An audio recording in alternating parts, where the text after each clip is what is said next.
Activation code required. Access granted. Warning. Evacuation sequence activated.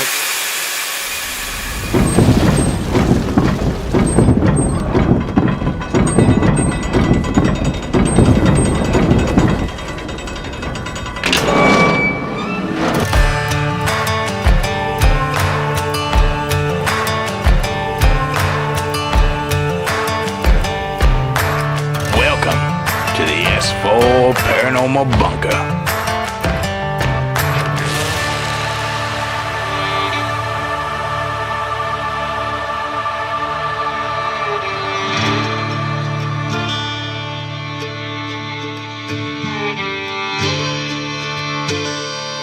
Y'all come on down and join Nikki, Robert, Kayla, and Cole. Wednesdays at 10 p.m. Pacific Standard Time.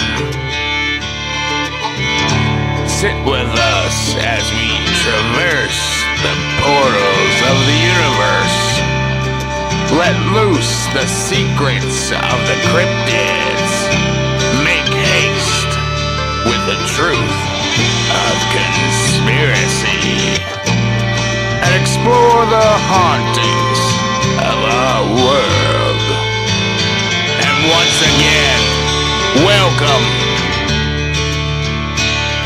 to the S4 Paranormal Bunker.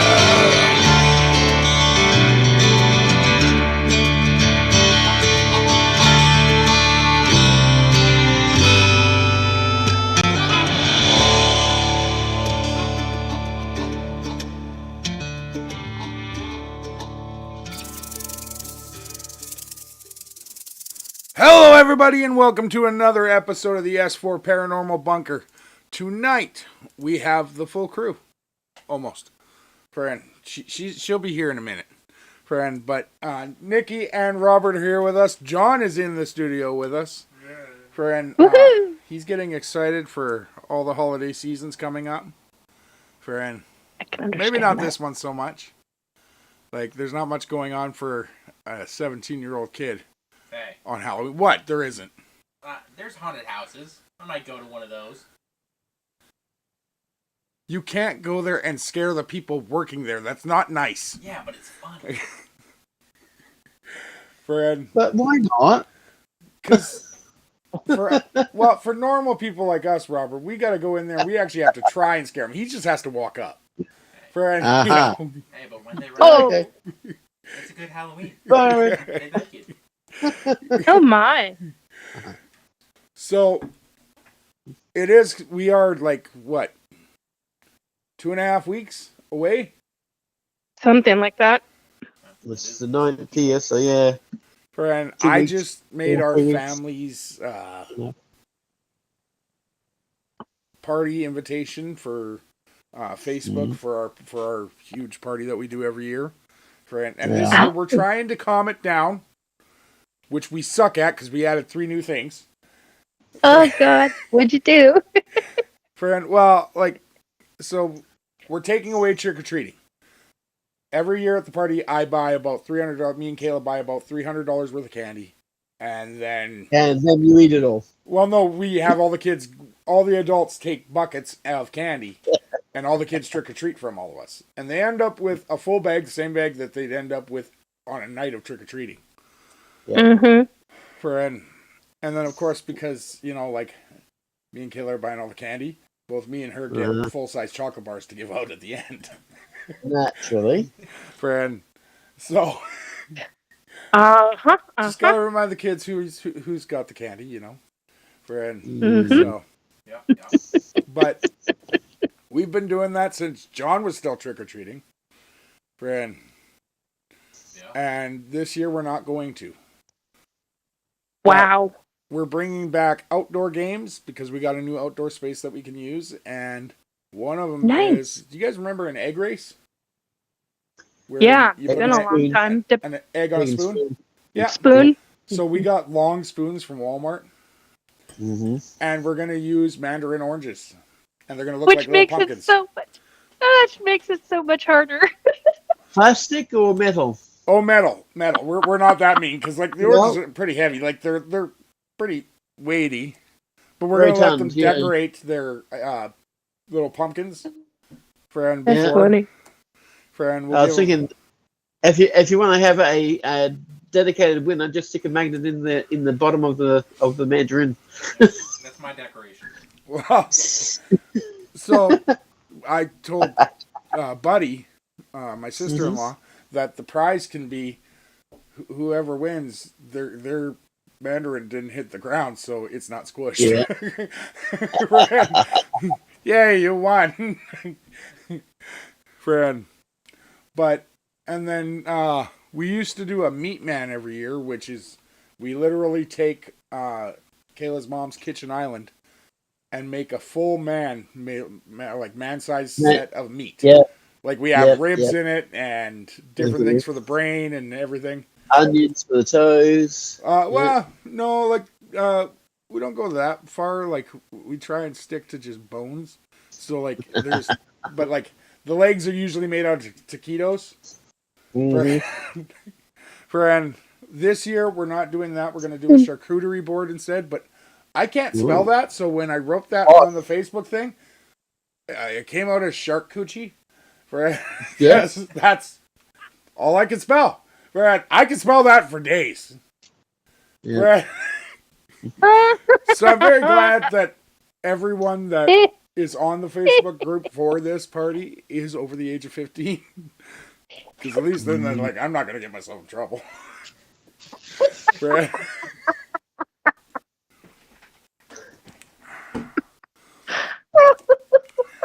Oh my god. Charcuterie board. That's a shark. Yeah, never mind.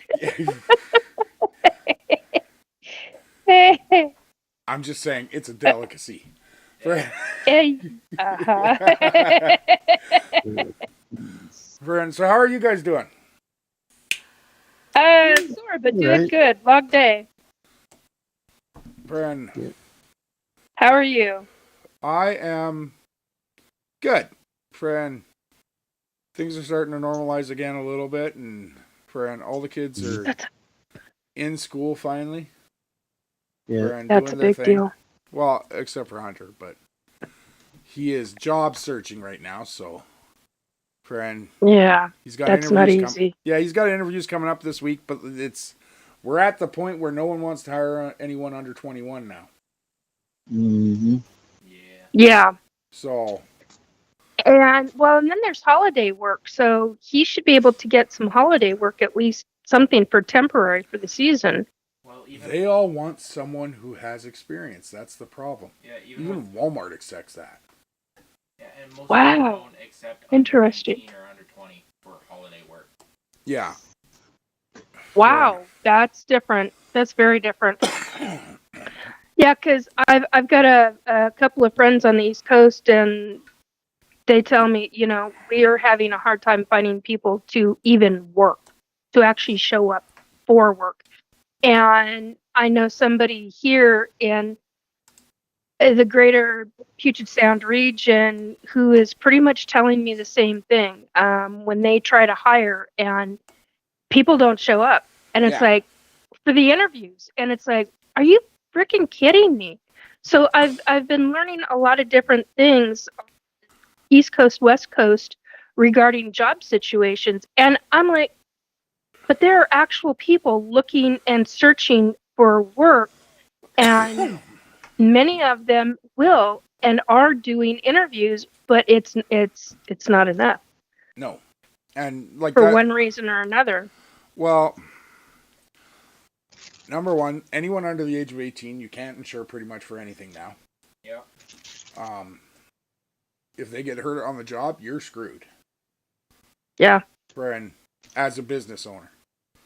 Yeah. And then anyone under the age of 21, well, they can't do half the job because they can't serve alcohol. They can't serve alcohol you purchase in a store. They can't serve cigarettes now. Or vapes. Oh, really? Yeah, interesting. So they can't even work in gas stations and convenience stores or grocery stores because they all serve that stuff. Like they can, but it's a real hassle for them because they have to call someone else up. What about as, stocking? Things of that nature. I mean, that's a way to learn. Nikki, I think you need to sit in one of our parking lots, any of them, for 10 minutes and watch them. Watch the kids that these people are hiring, like Fred Meyer's and any of those grocery stores, Safeway. Watch the kids that are coming out to collect the carts.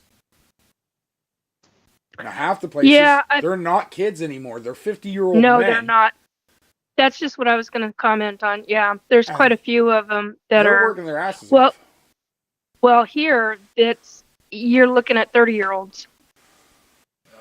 So in the Seattle, Linwood, Everett, and spanning out, you're looking at 30-year-olds doing it.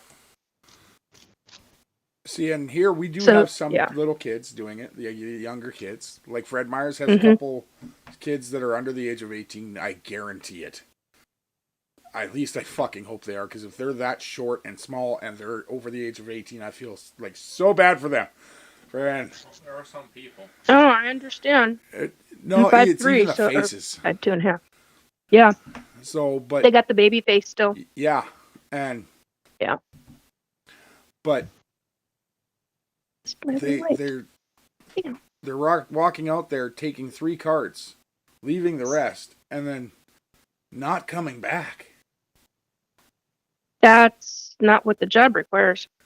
Like, we can't get them to work. Robert, are you guys having this problem in Australia where, like, the young kids just aren't working? Not as much. No? There are still some that do need applicants, but I'm not sure who they hire or if they hire the young ones now, because, the only place I really know that had somebody that's still there, he's one of the mentally disabled people that they've hired.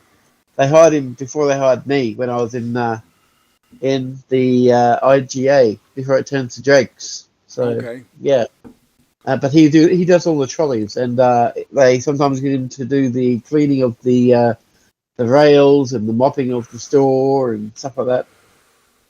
So, but he's older than I am. As I said, 50 odd. Yeah, friend. And that's the thing. Like we've got 50-year-old guys that are working their ass off doing those jobs. Yep. When. Yeah, because the younger ones aren't going to work from the sounds of it. Yeah, because it's not their responsibility. Why should they have to do it? Blah blah blah blah blah. Yeah. And then we got, but the problem where does that attitude come from? Seriously. Well, but that's also the problem. Ridiculous. Is then we, like, as a society, assume that all of them have that attitude. Mm-hmm. Yeah, so and they like really John, don't. who I know for a fact, if he got a job, he would be all bust his butt off. Yeah, bust his butt off. Yeah, and he can't get nothing. Yeah, friend. That's tough. But my main problem is that I'm just under 18. So hopefully, when it hits January, I'll be able to quickly get something. I hope you do. Are you at the beginning, middle, or end of January? Middle. Middle. Yeah, so is my son. You're back. Friend, so it makes it hard out there, but Hit mute, Robert. You heard me. Absolutely no one's here. Okay. That pumpkin in the background would say otherwise. Yeah. Friend, he's like, I'm here. Yeah, I'm here. Friend, Yeah, if I could figure out how to do that, I would be doing that too. I'd keep my thing. I like what we got going on. Did you see the new edition, Nikki? You got a skeleton. You got a skelly. Yeah, but look at him. He's not human. No, he's an ET. I know. Friend. Actually, that's real close to one of the very first ones I saw. You want to know something funny? Real close, in fact. What? You know where Kayla and June found that? Oh God, I'm afraid to ask where. Goodwill. Really? Yeah. Yeah. Friend. It was a good find. Yeah, they went on a trip looking for different Halloween decorations, and they went on a Goodwill trip like always, and they found everything they wanted, and they picked that up, and but they got a whole bunch of the little skeleton creatures because we really like those. Like we're still trying. I'm still working on June to get the $300 6-foot skeleton chicken. Skeleton chicken? Why skeleton? Oh, okay, never mind. Let it go, Nikki. Why a chicken though? Because June collects chickens. Yeah. Oh, that's right. I forgot. My mother-in-law has the biggest collection of cocks you right. will ever find. Oh my God. I bet she just loves you for saying that. It's her favorite air. saying. Yeah. It's her favorite saying. It's her- Friend, Yes, but however. when someone new comes to the house, she's like, "Did you see my 6-foot cock out there?" Oh, I love the sense of humor. That is freaking awesome. So, Oh my God, that's wonderful. but she's not like it's a really hard thing to convince her to buy this, just because it's really only supposed to go out during Halloween. If it was out all year, like the one she has out there, it's one of the metal ones from Tractor Supply, and so it stays up all year. But it really shouldn't. It's green and red. And it has a toque on. It is a Christmas chicken. Like, friend. That's awesome. Oh, like last year, we put one of the Scream masks on it and gave it the knife. Friend, and that was its Halloween costume. John's got to come up with its Halloween costume for this year. Yeah, I'm thinking of just putting it, like shoving a nun outfit on it. Like just trying to squeeze it into one. Friend, chicken nun. Yeah. We'll have none of that. Her name can be God. friend, Mother None Your Business. Well, I wrote today's episode on my Facebook page, which is what I was doing while you were talking, as Halloween things or Halloween something. This is definitely in the Halloween okay. So I do have 2 questions. It's a two-parter. It's a 2-parter? Okay. Yeah, but they don't really have anything to do with each other. And at this moment in time, I'm hoping it'll come back to me, but I can't remember question number 2. Everything comes back around eventually. Yeah. So yeah. Friend, question number 1 though is there anything from your guys' childhoods that either like anything from Halloween that led you to look into for the paranormal, or B, once you became interested in all aspects of the paranormal, that you became really excited about again looking into?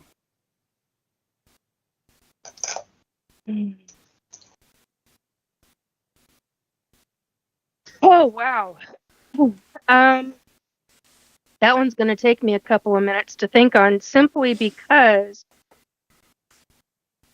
the situation when I was 7 years old, I loved paranormal.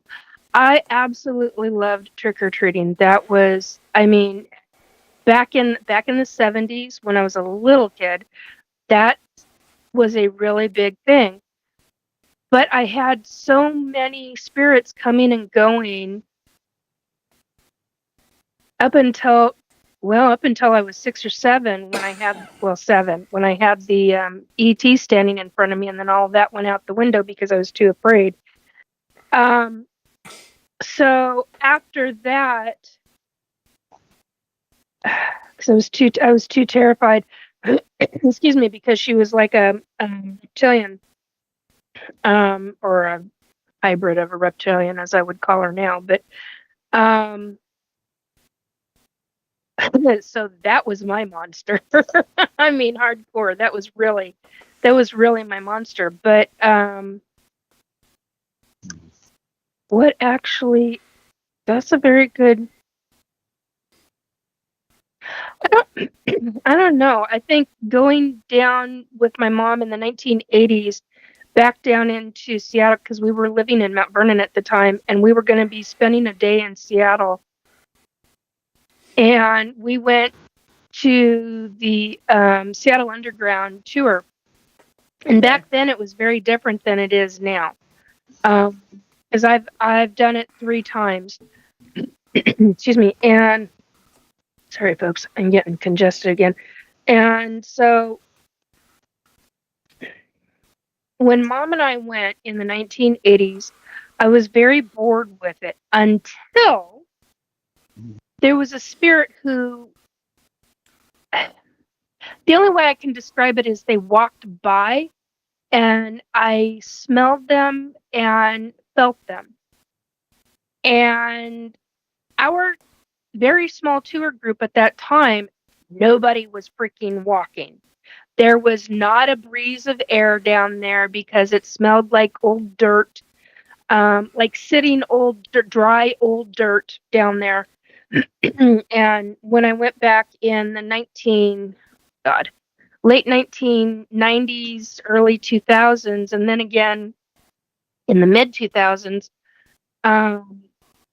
it still had that scent, but it was, I think they got like a airflow situation going through there, so they were taking care of the air down there so people weren't walking out getting sick from any mold or anything like that. But yeah, that actually, when you have a spirit that it registers with, it's something I rarely ever talk about because I don't think about it very often. It's not one that actually I honestly really think of, oh, that's really the start. But I think in the grand scheme of things, I'm trying to think of what freaking year this was. Had to have been 85 or 86. Possibly 87, but I don't remember it being that late in 87. So, and I think that that's what really made me more aware. And I went, oh, okay, that's. And then I got a little creeped out when I was very bored. I was very bored by it. But I also knew instantly, don't touch the brick. And I didn't understand back then, why should I not touch, why not? I should be touching the brick. Because I wanted to touch everything. And I had this instinct to, like an immediate instinct to not touch the brick and any metal or any pieces of wood. I touched wood down there. Oh God, that's so sorry. All the 1800s, 1800s wood that had been burned. Oh, shut up. Oh, man, wood. When I met, We see your type now. Oh God, Nikki, for rephrasing. Holy shit. Okay, how many layers of red am I now? Anyway. You know, I was going to invite you to June's house, but now I don't know. You might touch a cock. Right? Hearing too many stories about touching bricks, touching wood. My point is that because I knew back then that if you touch something, doesn't matter if it's metal or brick or wood, you could have a psychic vision. I knew that, but it wasn't really a major experience of mine at that point. And now when I went down there late 90s, mid 2000s, I was like, it's not worth my time. And now I'm looking at this going, I kind of regret that kind of thing because I know now that my abilities were really strong even back then. And I would have seen old Seattle. I would have seen firsthand images of old Seattle before certain sections, before they started building over it. So I think that's really what got me back interested. Okay. I think there were a lot of other things, but I think that that's really what did it, because when I came out of there, I was like, what the hell did I just experience? I mean, really, what the hell did I just experience? And because by that point, I wasn't seeing spirits anymore, like I was when I was a little kid, like when I was 7, 8, 9, 10, especially around 10 years old. So, different ballgame. Robert, your turn. Hopefully you won't. He's still thinking about you touching all that wood. Yeah, no shit. And then the balls, yeah. Yeah. No balls. Just wood. Just wood. That's a wood. Then she heard, woo-hoo-hoo-hoo. Wood with splinters. You know what? Why didn't I get splinters either? All I could think about was, honestly, railroad ties. That was the other thing. You know how Seattle has the gum wall? Oh God, yuck. Well, the spirits were telling you not to touch the brick because that's their cum wall. Oh, yeah. No, that's bad.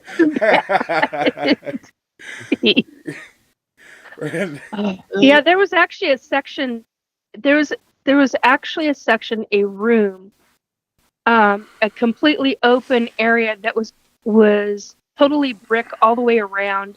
Mm-hmm. It was partial dirt and partial cement. And I do have to say, I wanted to walk back there with a very large flashlight type of lamp that would open that whole area up, because I kept getting drawn to the back. It was the back left corner. Mm-hmm. And I never did find out what was back there, although I'd be fascinated by it now. I don't know if it's still there, but whatever it was, it had a pretty good draw to it. To draw me in, it had a pretty good draw. So, just a quick thing about the Seattle Underground Tour. Apparently, from the 80s forward, they have been working on exposing more of the areas to the public and making them safe for the public to go into. Part of that, Nikki, is the fact that they have been drilling up to create air vents. Yeah, that's good that they were creating air vents, because I'm here to tell you, back then it was wicked. I walked out of there going, that's going to cause a lot of problems for some people, and they never warned us. According to a family member, they actually almost got shut down. Sued? Because the health department was coming in and saying you have to stop because of the particles in the air. To the point where they were actually unsafe for anyone to be in there for an a long extended period of time. Yeah, and so, but apparently, you said your last time you were down there was the mid-2000s. I think so. So, I don't remember what year. I'm trying to remember when a family member came to Seattle from the Midwest, and that was when we all went. So, because there was quite a group of us that went, and I think that would have been 2010, 11, something like that. So from about 2010 to about 2020, the area they have exposed almost doubled. Holy crap! So yeah, supposedly there is a lot of area now that you can walk through and go see. But they close for extended periods of time as well in order to ventilate. Renovate. When they open a room, there's certain things they have to still get rid of. Yeah. Oh yeah, I'm sure. See, I was the kind of person where I wanted to touch. Okay, this is gonna cause issues again. But I wanted to touch like the wood, the brick, the nails, and the because they had railroad tied spikes down there. When I was down there in the 1980s, they had railroad spike ties, like the big metal things with the long spikes. Yeah, anything and I long, wanted hard, to and pick. pointy. Shut up. I wanted to hold it in my hand because I had this sensation that I would know what area of Seattle it came from, because it didn't come from that specific. That specific. It was brought there because a railroad tie and spike would not belong down underground, at least to my knowledge back then. I don't know about what really all went on, but anyway. Well, that wasn't underground. No, it was all out in the open. I mean, they had walkways. Look, I'm going to tell you something that I rarely ever talk about. My dad, after my dad died, and I don't remember what frickin' year he died, but we were all still living in a little itty bitty white house. And I'm not going to say I keep wanting to say what neighborhood, but anyway, little itty bitty white house. And, shit. What was I going to say about Dad? He came to me as in spirit form, and he was real insistent about certain. Oh, that's what it was. He literally showed me in a dream, and I do mean in a dream because he connected. See, that's a psychic link. A lot of people don't understand that when a spirit comes to you in dreams, they're creating a form of a higher consciousness psychic link to you.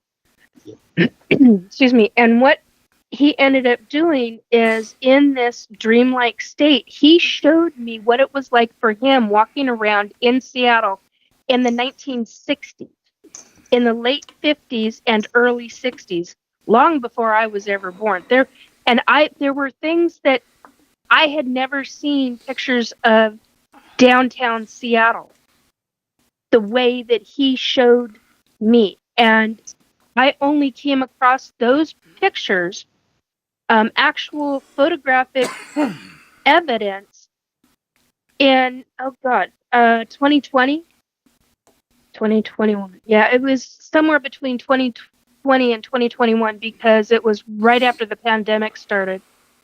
And I was absolutely flabbergasted that in what he showed me were almost exact replicas of what I saw in these pictures. And it was the very first time I had seen that kind of stuff. And it was interesting because of how different downtown Seattle was in that time period versus then when I was, experiencing it. And I found it fascinating because one of the things, he literally took me by the hand in the dream and he said, I want to show you some things, Nikki. And I want to show you not just what it was like, but the different, like the lighting, the buildings, because I loved architecture and photography that was architecture back in the day.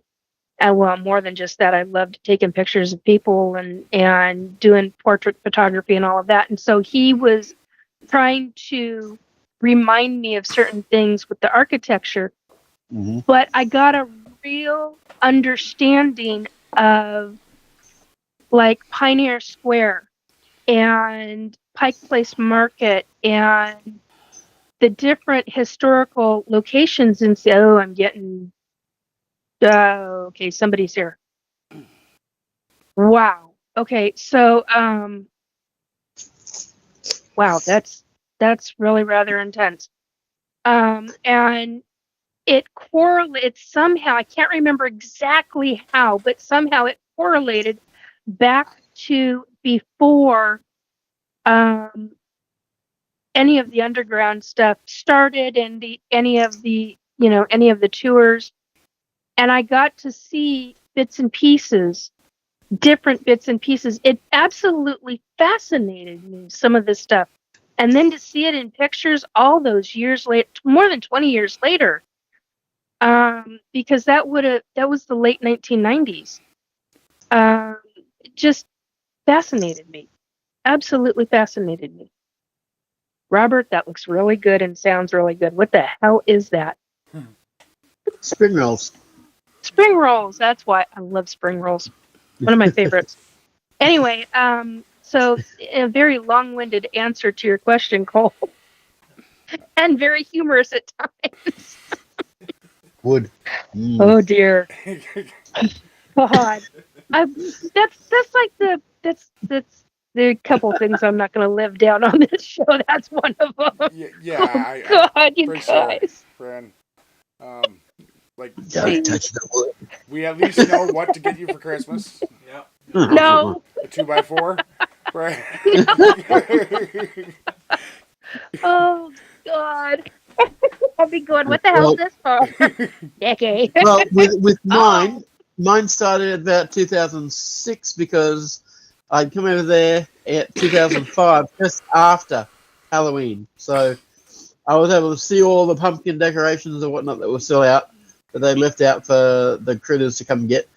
But coming up towards Halloween of 2006, we went into the what was it? It was in Portland, Oregon. The Rose Bowl, I think it's Rose something or other mall. And what was that for?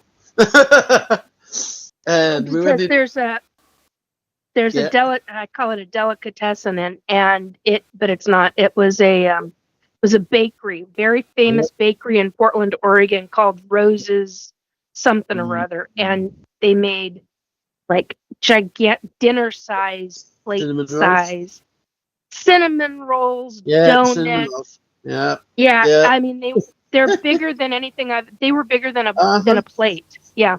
Sorry. Anyway, that's why I was like, you saw Rose. Oh my God. Great food. I don't even have a clue if it's it was Lloyd's. Anyway. Lloyd's in Portland. Lloyd's Mall. But they had some pretty big cinnamon rolls too. Like they were like about that size. Yeah. Still pretty damn big. Yeah, but definitely. This was my first introduction to Halloween. So we went into the spirit store and went about buying a whole heap of stuff for Halloween, like the costumes and stuff. And in there, they actually have a spirit in that shop that we went into. So calling it Spirit Halloween, yeah, good choice. Because where we went in to try the costumes on,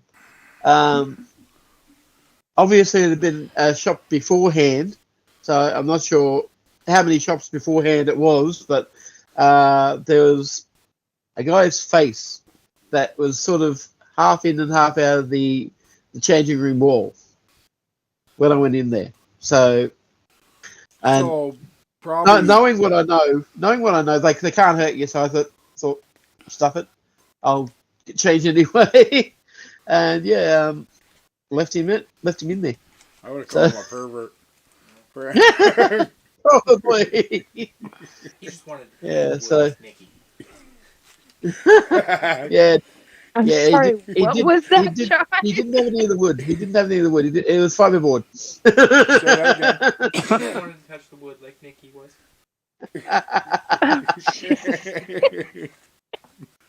But yeah, that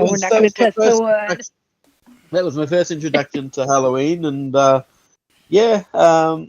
costume I got, it was a demon costume, like the face, the gloves, the wings on the back with a tail. Okay. Sort of looks like this. Sort of looks like that. The shirt I got on.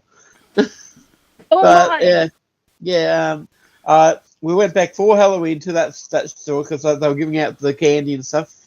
So my wife's two girls that we'd gotten back from a court case from the Child Protective Services, they were able to go there and spend some time getting candy and stuff. And I was done out in the costume. Like I said, I had a big foam sword that was wobbly, and we call it the wobbly sword of death. And yeah, we were walking around, and I just stopped for a little bit, and I don't know whether the girl that was there had seen me come in or not, but she looked at me and started laughing, so I did this really maniacal and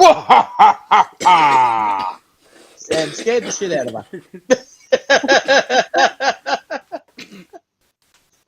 She's like, ah!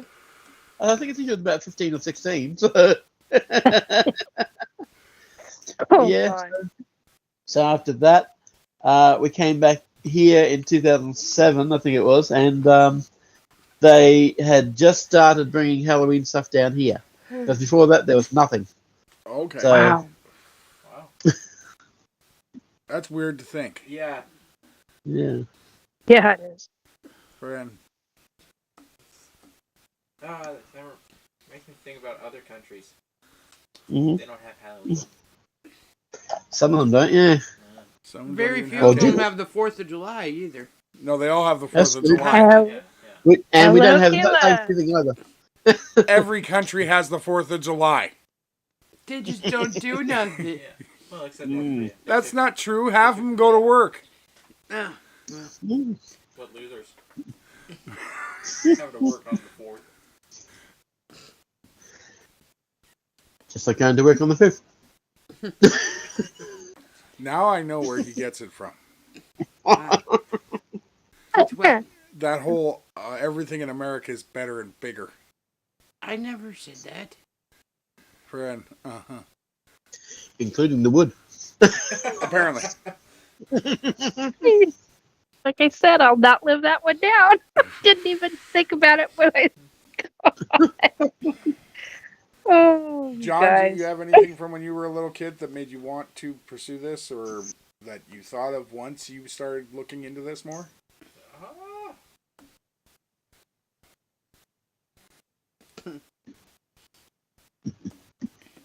No, no. Well, what's the movie called? There was Halloween Town. Mm. Halloween. We're Town. just talking about that on Fear Fans. Yeah. That Still movie haven't seen it. made me want to explore the paranormal. Oh, I because loved thought it. That was just cool. It's sweet.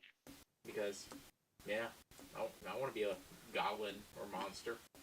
When did you watch that? Like at Grandma's house. Hmm. It was, That's why I was outside. Yeah, it was during the time she had the, 2000 DVDs just in a clear box that were just laying about. Oh, all the pirated ones that I brought her. Yeah. Yeah, just dub yourself in. Friend, well, statute of limitations and all. Yeah. Friend. Plus, they really got to prove that I made them. Well, Yeah. they didn't. No. Friend, I got them out of a storage locker. Mm. Friend. There are a few weird movies on there. Yeah, probably. Did you Brad. turn him into the FBI? So mine. Mm. Okay. I was a Ghostbuster for Halloween 3 years in a row. And not because, it was a cool thing to do, but out of a sense of duty. Because I was a member, an official member of the Ghostbusters, because I gave him $5. Friend, there used to be this thing where, I think it might have been one of the cereals, where you collected enough UPC barcodes, and you sent $5 with them into the mail, and you got a membership to be a Ghostbuster from the official Ghostbusters fan group, and they sent you an actual patch. So the armband, you got the armband. Yeah. Friend, so I had two friends that were just as into Ghostbusters as I was. And between us, I think it's honestly safe to say we had every toy Mattel brought out. Wow. We had the building, we had the cars, we had everything. Friend. Wow. Did you have the car with the seat that came out? Well, that wasn't made yet, so no.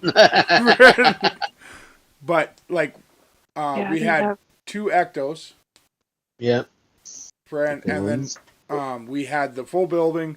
We had the full containment unit. Each one of us had the foam and plastic actual packs. Backpack. Yeah. Mm-hmm. And Proton pack. yeah, proton pack. And I had the ghost catcher. Yeah. And it fit into the containment tray. Mm-hmm. Friend. So, like, we had absolutely everything. And we all used to go, like, to one house and we would play with all of it for hours. But that whole time as a kid, I was thinking how cool it would be to actually be a Ghostbuster. Friggin' 36 years rolls by. Well, 33 years. 34. Friggin' rolls by, and all of a sudden, I get an offer to DJ for a paranormal group. And by this time, I am an adult. I've kind of been hardened by, like, every job that I did. And I could give two shits about a ghost.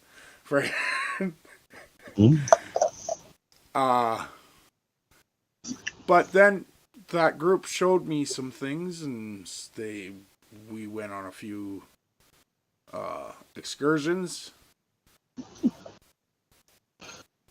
and everything came flooding back.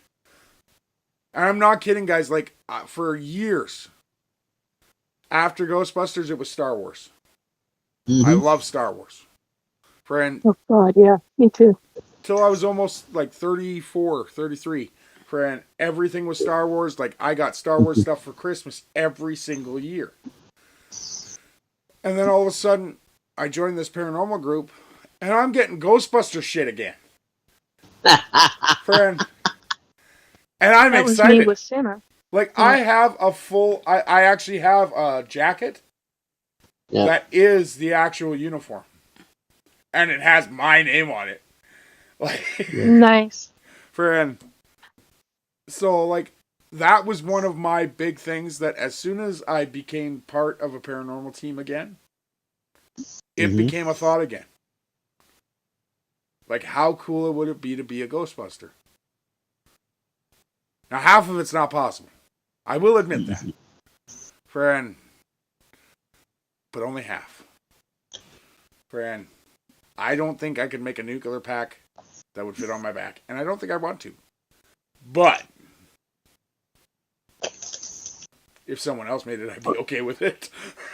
Well, you've already had enough kids so far, haven't you? So that's true. No. You know, like, fuck it, I don't need those parts.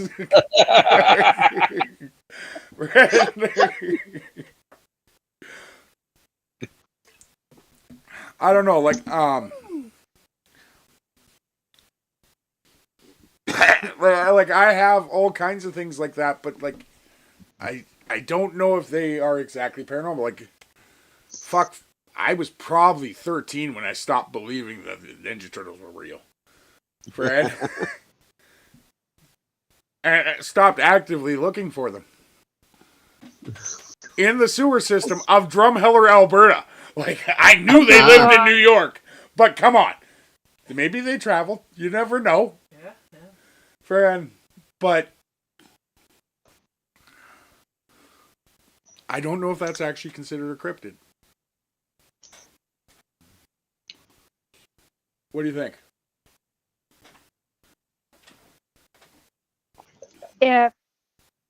What was a cryptid? A Ninja Turtle, like a radioactive turtle. No. A giant rat teaching ninja moves. Yeah. Can't think of that now. Like the alligators. Which is interesting because when you deal with cryptids, you know, there was an interesting picture somebody. Well, they took 3 shots. They took 3 pictures with their phone from a very far distance, and somebody and it was in Alaska, if I remember correctly. It's recent, like in the last month. And I'm looking at this, and people in the chat are saying, comment section are saying, "Oh, that's fake, that's AI," and I'm looking at this going, not from my knowledge of photography, that is very possible. I mean, yeah, it could be. I mean, if somebody really put it through a couple of AI stuff and took a picture of a bird from that part, but this bird was big. It looked like a freaking pterodactyl. Now, the thing is that there are very real situations in Alaska. I don't know why this got brought up. There was something that you had said that made me think of it. Of course, a number of things that you've said tonight that have popped into my head. Actually, some really interesting memories I hadn't thought of Mostly in a about the very wood. long time. Yeah. Yeah, yeah. It has nothing to do with the wood. But yeah, cryptid wise, I mean, there's so many different possibilities regarding what government and deep government, like secreted part of government that has created certain cryptids. I now truly believe that there was some kind of program going on that helped create Dogman. Well, okay, but I got a question for you. Do you believe that there are certain cryptids that no longer exist because they literally went extinct? Yeah. Don't ask me what, but yeah, my would you agree instinct that says yes. there's a possibility that the Minotaur is one of them? Holy crapple. Well, yeah. The Minotaur, Yeah. I believe there was only one, and it was just because of the defect of birth between a... No, because there were, okay. That's the legend. Oh, yeah. On Atlantis, there were so many things, and there are a bunch of different things. I can't even pull out one item off the top of my head right now because there's literally item after item after item that's running.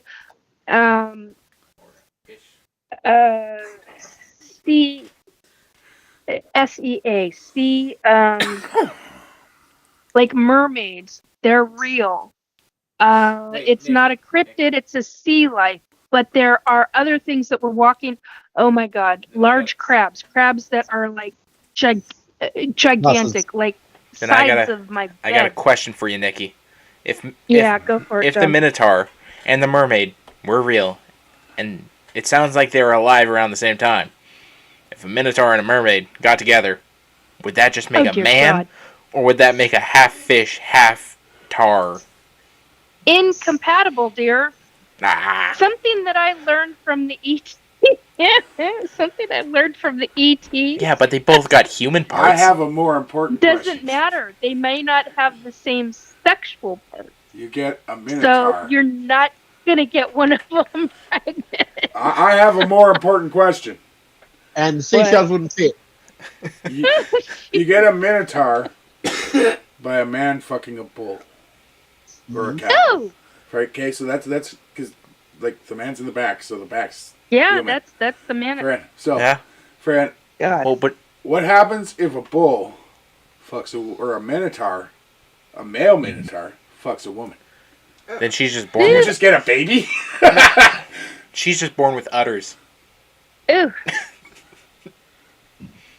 That's a thought I don't even. That's how you get the about. three-boob chick from Total Recall. Yeah.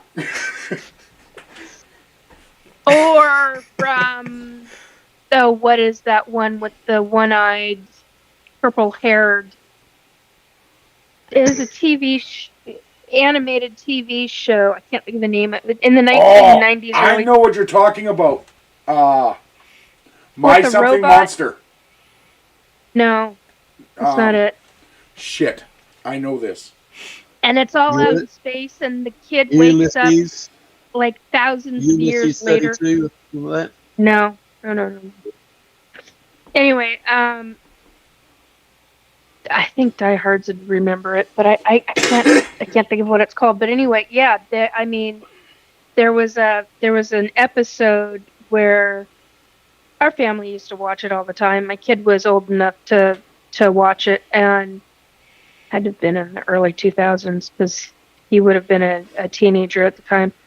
And they had a three-breasted female on there, and it was quite the talk of the teenagers in my household, let me tell you. It was like, oh, I don't want to know this, boys. Go take your conversation elsewhere. But yeah, Yeah, the minds of teenage boys. I was like, no, thank you. Can you imagine how hard motorboating would be with that one? How hard it would be to what? Motorboating. Oh, for God's sake! I was really hoping you had not said that word. You just need two people, Robert. There's solutions. You just got to come up with them. Yeah. Or you just choose your favorite side. Yeah. No. Oh my God, you guys. That's not nice. You don't Okay, pick favorites. don't- You don't pick favorites. Come on. Adult conversations, folks. Okay, so Jeez. where I was going that with the Minotaur question, You Yeah. did Was- a Kelpie. do you guys remember the Ninja Turtles movies, the original 3? Yeah. Yeah. Do you remember number good 3? ones. Yeah, the live action. Do you remember number 3? The one with the girls? No. Shut One up. in the snow? Shut up. That Ghostbusters movie does not exist. Friend. Non-canon. Friend. No, it literally doesn't exist. Oh, okay, cool. It's like Shazam. Yeah. Friend. No. That's real. The third the third Teenage Mutant Ninja Turtles movie. Yeah. Okay. They went to Japan. Oh yeah, the samurai To one. ancient Japan. Oh, yeah. And they found tapestries with the 4 turtles on them. Because they went Now, back in time. I know for a fact that the Deal. the fuck is that thing called? Samurai? No, the thing that transports them through time. A time machine? It's not called a time machine though. It's the scepter. I know for a fact The phone that booth. the prop scepters still exist. The tapestries, however, I have no idea if they still exist. They have gone missing from those movie sets. Like they're no longer Yeah. known. Oh, well, I think someone might have bought them because I know a lot of that stuff got put on auction. But what does it take to actually put something into the cryptid community? Sightings. Sightings. Historical sightings, historical documents. Which we now have for those Ninja Turtles. Well, Okay, I mean, let's yeah, see. if you think about, like, Well, we also Like have that for 20 Batman. Yeah. that's what I'm saying. So, Okay, so, like, 50, 100, 200 years from now, if something weird happens and they just keep finding this shit, then they're going to create something around that. Well- They're like, hey, this is a... then the Five Nights at Freddy's franchise is going to become Cryptids. Because they already got animatronics, they just got to start killing people. Mm-hmm. Ew. Actually, Five Nights at Freddy's would still be not considered a cryptid. No? No, I think because those were all spirits, weren't they? Well, They're the kids that put in the machines. Yeah. Yeah. Well, So it would just be an angry spirit. Yeah. yeah. I wanna- Right. I want to go back to something from a few minutes ago because something that Robert had said brought up a memory that I wanted to mention. He had talked about paranormal in a specific way. I don't remember exactly what it was, but he, in the process of talking about what he was talking about a few minutes ago, one of the things that can be done is in the paranormal, a hierarchy can loan a psychic medium a weapon to deal with in the ethereal. So if you are and I wanted to bring that up and I felt like it was really important. And I was like, I finally remembered it again because we got on to a lot of other subjects. Yeah. And so I wanted to be sure to say this. There's a couple of things I wanted to say. That was one of them. But yeah, both Robert and I have been loaned different paranormal tools by the hierarchies in order to protect another person, another living person, from a paranormal entity of some kind, of one type or another. Robert, what? Just be thankful that the ones that you're talking about weren't Sean Connery's dogs, because you'd have to say shit to give them to see. Yeah. But boy. so Shit. things like swords, or flaming swords, or blue swords, or even knives, certain kind of knives, certain kinds of chains, certain kind of whips, certain kinds of things that I can't even describe. I don't even know what the hell to call some of these things. So he and I, individually and together on different teams, have him and I working together, have had different hierarchies when we've been working on protecting somebody or doing something that's approved of by the hierarchies. One of the hierarchies or one of the angels will come through and say, hey, we're supposed to give you this. It's for temporary. You cannot keep it. And I'm like, oh man, this is so cool. Especially when you get like a paranormal chain that has blades on it. Woohoo, honey, I'm here to tell you, that'll do some damage. So when you're working with hierarchy, and you get a truly paranormal situation, certain hierarchies and certain angels will come in and say, hey, you need this, it's on loan. That's not usually how it's said, but it's on loan and you have to give it back. You don't get to keep this. Yeah, and I'm here to tell you, there have been times when I've used a couple of swords that I'm like, oh, this is so fun. The feel of it. Can I please play with it for you longer? They're like, And I'm like, oh man. So you enjoy the time that you're given with these items, but in the paranormal, they can really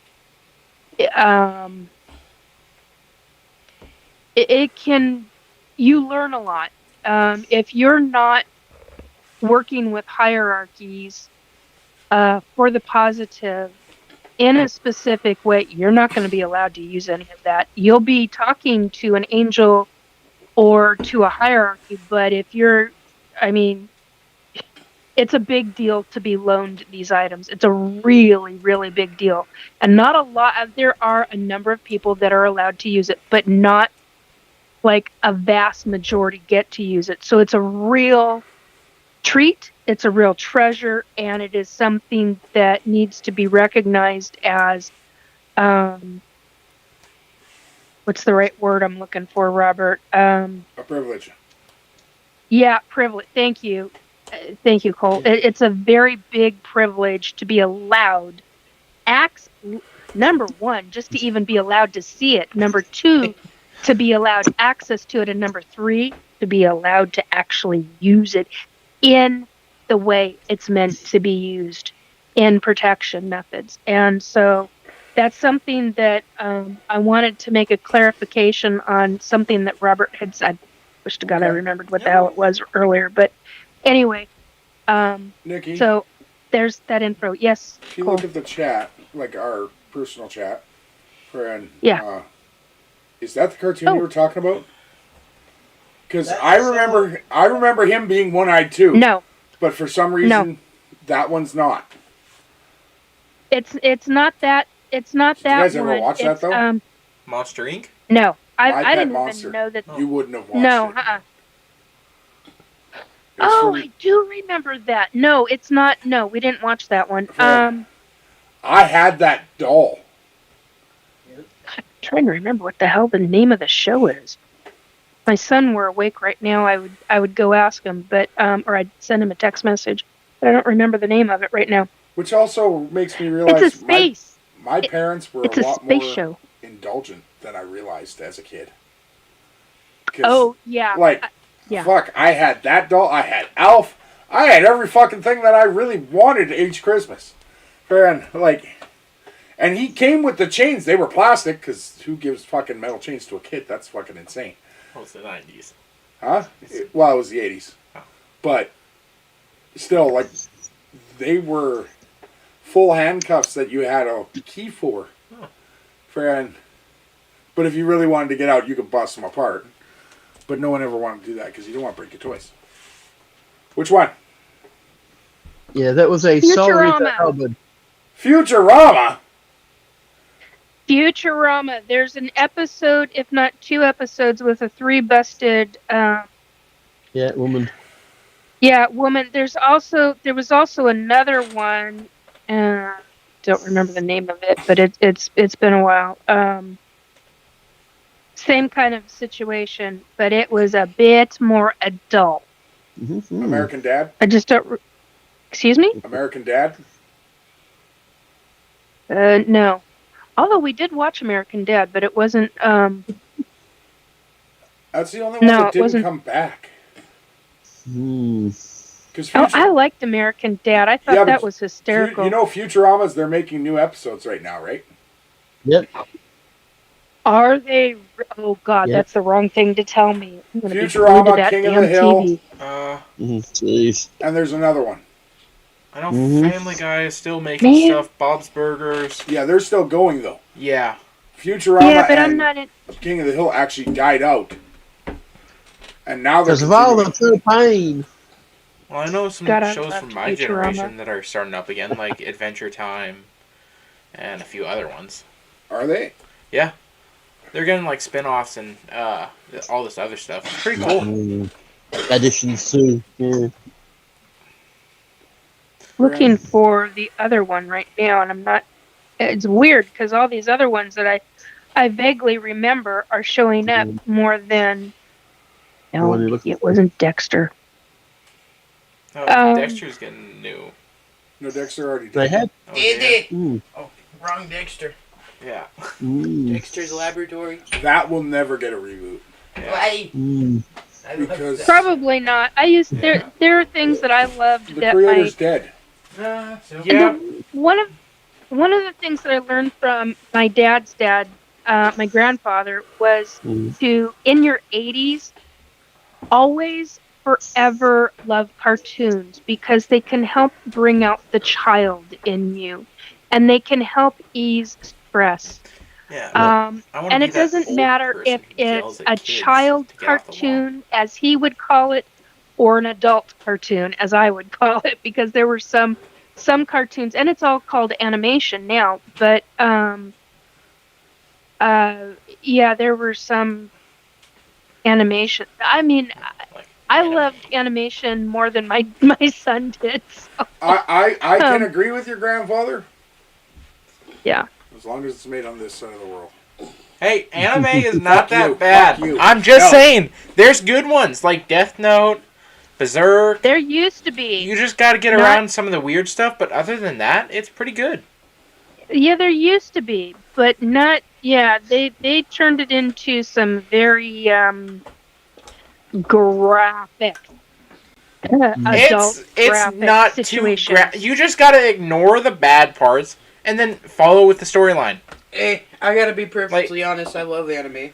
Yeah, I watch all kinds of anime. You do. You just got to ignore the fan service. With a passion. But it was either that. Logic is erratic. Potato in a jacket. Toys in the attic. I like Bugs Bunny. Oh no. Oh, I loved Bugs. See, I grew up with that stuff. You got to remember, I'm quite a bit older than you guys. I loved wasn't too bad. the Looney Tunes stuff. I mean, everything from Foghorn Leghorn to oh God, I can't think of the guy with the gun. To Elmer Fudd. Yosemite, yes, Elmer Yosemite Sam, Elmer Fudd, Bugs Bunny, Daffy Duck. I love the camaraderie. And at the same time, we as kids, I mean, as the Gen Xers, you ran free. I mean, hello, you got hollered at when you're. Nikki, you get your ass in, I'm know. a but full now decade behind you guys. Yeah. I know. But I still grew up with some of the same stuff you guys did. Yeah. Just some of it was reruns, but like. Oh, so did I. Yeah. Absolutely. Like the Jetsons, friggin' the Yep. Flintstones, friggin'. Yep. I will love those cartoons. Hanna-Barbera. Oh God, Like, yeah, Hanna-Barbera. Did I send that to you guys? Okay, you I don't know. know. Did you send it to us? No, I did not. Scooby Doo. I saw the best meme. It was 2 gray aliens sitting there, and the one is holding a Marvin the Martian mask, Yeah. and yeah. it says, Go back. Use this. You'll kill him with his laughter. "Yeah, friend, Yeah. like that is the greatest thing in the world." Yeah. I don't know. Okay, you want to talk about TV shows that influenced paranormal? For me, it would have been Scooby-Doo and Bewitched. Oh, where are you? And Bewitched, because you're dealing with paranormal. You're not just dealing with witchcraft with Bewitched. You're also dealing with major aspects of the paranormal. Hey, the child's welcome. Oh, I missed somebody. Yeah, they just showed up. How you doing? I Dream of Jeannie was another one. Yes, I Dream of Jeannie. But the biggest two for me were Scooby-Doo and Bewitched, and Sabrina very the Teenage Whoa, Witch. whoa, Nikki! I can't believe. years later. I can't believe you're so heartless, friend. Who? You. What? Me? Yeah. What? You're listing off all these shows. You didn't want to use paranormal powers at all to help those fuckers get off that island? Damn, Gilligan. Fred, come on! Gilligan's Island drove me up. I loved it, but it wasn't really my jam. I mean, I was more into. I wanted them to do more Scooby-Doo and Justice League and things of that nature, because Justice League dealt with space. I mean, now it knows. I mean, it just really, it really made a major impact on my life as a kid. I mean, and then you got it wasn't paranormal. You got, in Washington State, you had, or in the Pacific Northwest, I should say, J.P. Patches. Well, J.P. Patches, that clown was creepy as hell. didn't deal with paranormal, but he dealt with a lot of very strange things, and that kind of helped spur it along, so to speak. Oh, and I know. And then my normal stuff was the Sesame Street stuff, because I was growing up with that. Yeah, and I know something that majorly pushed my generation a bit into the paranormal. It was these dumb YouTube videos from 2010 to still now. It's the 3 a.m. challenges that involve horror and the black market. Say that again. Horror. It's these dumb 3 a.m. challenges about staying up to fight some cryptid or test a black market potion or summon some evil ghost from 19-something, or haunted videos on YouTube. Yeah. I know that moved my generation a lot to the paranormal. It was pretty good. Friend,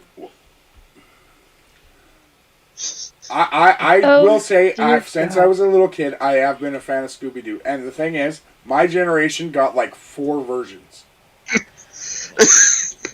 Yeah, not 3 like Robert's. Well, Mystery Inc. is the best. Robert's childhood only had 3 versions in it, apparently. But they have had some of the best crossovers. Yeah. Oh, yeah. But that was mainly with Mystery Inc. They did most of the crossovers. Yeah. Yeah. That's true. They did. Because, I've seen all Supernatural. of them. That is one of my favorites. When Dean opens his mouth and is so excited because he can fit that sandwich in it. I like the one where that was perfect. They teamed up with Batman. That one was pretty cool. Yeah, Scooby-Doo and Batman. The Teenage Mutant Ninja Turtles, when they teamed up with them.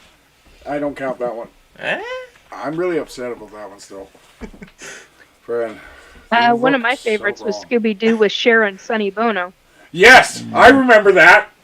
Friend, Yeah. that was disturbing a little bit. Oh, just a bit, but that's what made it so much fun, you know? I mean, it's okay. Anyway, I liked Cher as a little kid. I did. Oh, I loved Cher. Her fashion. But when they made her on that show, she scared the shit out of me. Cartoon Cher's not cool. Fred. Yeah, I love Cher. The fashion stuff, the really out there things that she got hardcore bitched at for all sorts of stuff, and I'm like, no. The woman knows her stuff, and then the design. Oh God, I love the designer. Now I can't think of his name. That would design for her on her show in the '60s. I mean, he was phenomenal. He still is. He's still out there designing stuff, and I'm like, wow, just incredible. The spooky month. So yeah, been a fan of hers for a long time, little girl. Friend. I didn't watch a lot of shows growing up. God, who put that in? John. Hey, it's I good. don't know what the fuck that is. It's something from my generation. I was just gonna say you should know it. I recognize it. I just don't know the name of it. Yeah, it's this dumb animation on YouTube about Spooky Month. They submitted month. Yeah, Spooky Month. It says month. No, that's month. It's pronounced differently. Get with the slang, Dad. I'm gonna put you in a sling. Okay, so now John? Are you a Buffy the Vampire Slayer fan? I don't know what that is. Literally, he probably doesn't. Okay. Has no idea. And okay, if I was to show him, it'd be the movie first, the way it should be. Oh dear God, no! Hey! That movie is full. No, the movie is awesome because the bad guy makes it worth it. The bad guy makes it worth it. They freaking altered that movie. They never should have. That's a whole nother subject, anyway. We might hit that this month, though. Friend. Yeah, I'm a diehard Buffy the Vampire Slayer fan, and a diehard Serenity and Firefly fan. Ooh, I do have a question. Because there is a little bit of heated debate on it. Do you think Nightmare Before Christmas is a Christmas or Halloween movie? Both. I think it's actually a Halloween movie for Christmas. Actually, I can tell you it's not. I was never okay, this is not going to go over well with a lot of people, but I was never a great fan of. I mean, I like the movie. Don't get me wrong, but it wasn't a favorite. It's not It's not one of my chosen holiday movies. Either holiday for Halloween or for Christmas. It's not one of your hooey booey. No. What constitutes a holiday movie? You want to get hooey booey? Go watch The Haunting. That had oh God, what the hell is her name? What? Specific what actress. A Halloween movie. What constitutes a Halloween movie? Pumpkins, ghosts. Okay, there's a big difference between a Halloween movie and just a horror movie that you watch around Halloween. But we're talking animated, so yeah, like what? Okay, 1999 version. So animated? Well, no, like we're talking about like one made for children. Oh, a good Halloween movie for kids? What constitutes it? What makes it that? It's gotta be like horror, but not to the point where it's going to like. It has to give you some chills at moments. So you guys don't think release date has anything to do with it? No, not really. I think the genre has more to do with it than anything else. So you think Hocus Pocus would have done just as well if it was brought out Easter Sunday? No, it wouldn't have done as well, but it would still be a Halloween movie. Still be a Halloween movie. Yes. That's. It would be. Or would it just be a movie that you watch at Halloween because it's kind of creepy? No, it would be a Halloween movie. A Halloween movie because Hocus Pocus is centered around that holiday. Okay, so that's one aspect. Yes. The place setting of the movie. Yes. Okay. Just like Die Hard's only a Christmas movie because it happened on actual Christmas. Like, John, you probably can't answer this one.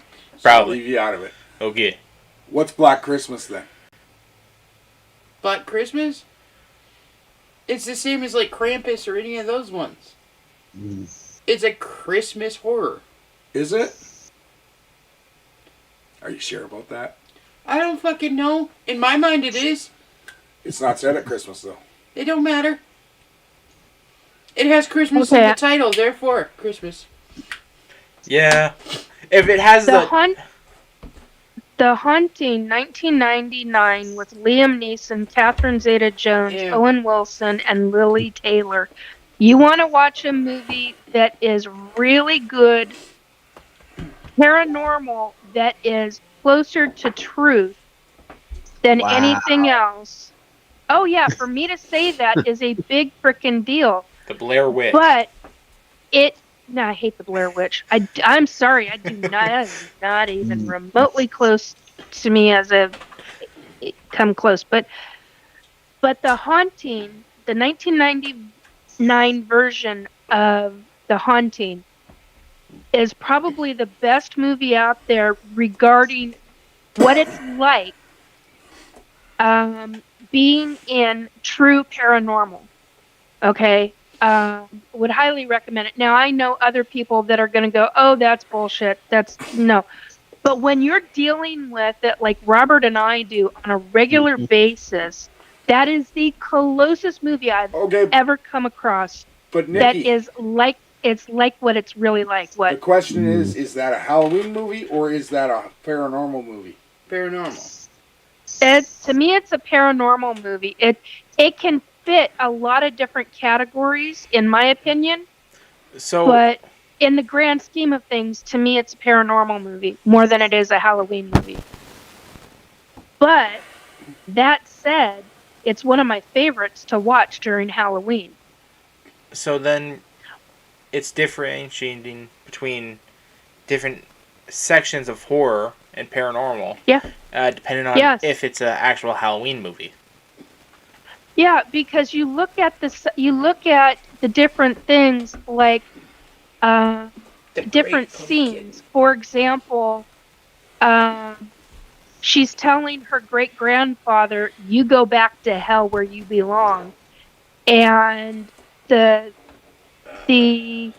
angels. I mean, they drag his soul straight to hell. I mean, it's the only way I can describe hell.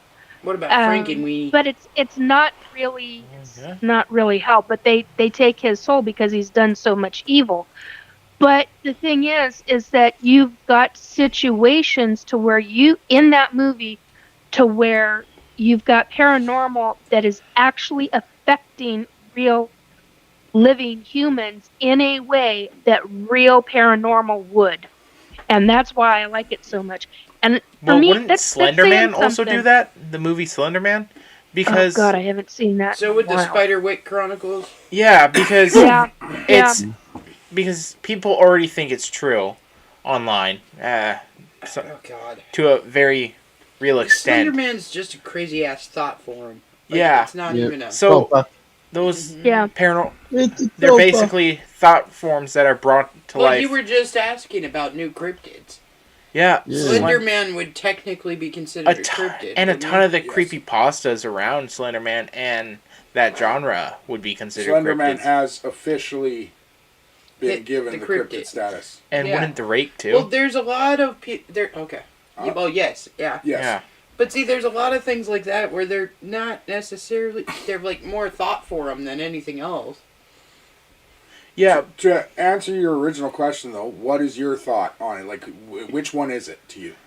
Honestly, it would be Halloween because that is, it is more focused around Halloween than Christmas. The Christmas part only drags in because they kidnap Santa. Are you talking Nightmare Before Christmas? Nightmare Before Christmas? Nightmare Before Christmas doesn't fit into either of those categories. It's Wrong. a holiday movie. Just like, okay, okay, you can have your opinion, but that doesn't mean It's not my opinion. It's his. Okay. The guy who made it. I don't give a shit about Tim Burton. I I'm sorry. And Most of his movies are not my cup of Is tea. it a Thanksgiving movie? That's a downright lie. I love Tim Burton stuff, but I am not. It's The Nightmare Before Christmas is. It's.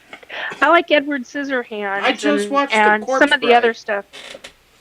Release dates do matter, though. Oh, God. For one reason. To a point. To a point, but there's a reason they release them at certain times. Mm-hmm. Well, they would just make more money. Friday the 13th was released on Friday the 13th for a reason. Because, Well, yes, duh. the idea of getting more people in the theater to see it. Friend. Yeah, there are Okay, certain things so where release just dates like- are important. For instance, Speaking the movie of that you which, were just talking about. Oh, God. What is it? Nightmare. Before Christmas.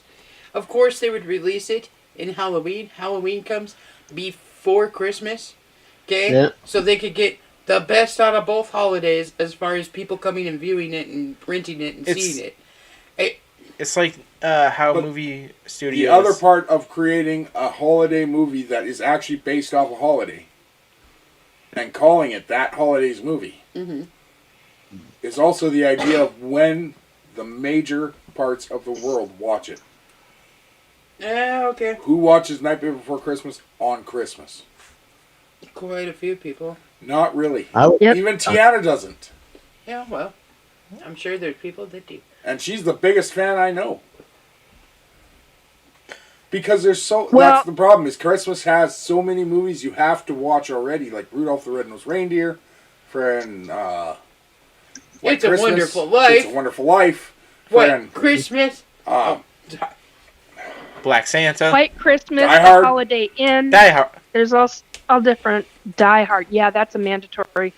Die Hard is a Christmas movie. I don't know. What is that one where like Arnold Schwarzenegger is running around trying to get a toy for his kid? Oh, yeah. Oh. Jingle Bells or Deck Jingle All the Way? There we go. Yeah, yeah. Where he goes to try and find that superhero toy. Yes. Yeah. Turbo Man. Turbo Man, Yeah. yeah. Jesus. Okay. Home Alone.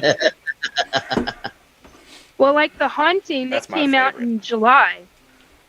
You know, so that in July of '99, that's a summer movie. It really should have been a Halloween movie in the grand scheme of things, with the way it was. Which one? The way it was The done, Haunting? but I think they were out to release. Yeah, The Haunting, 1999 version. There's so many different levels of quote unquote The Haunting that Hollywood made after this movie, and it's like, oh, come on. And they made it Nikki, a it lot makes more sense. scarier in the others.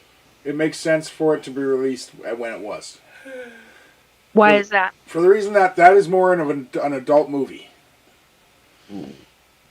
Adults don't Yeah. require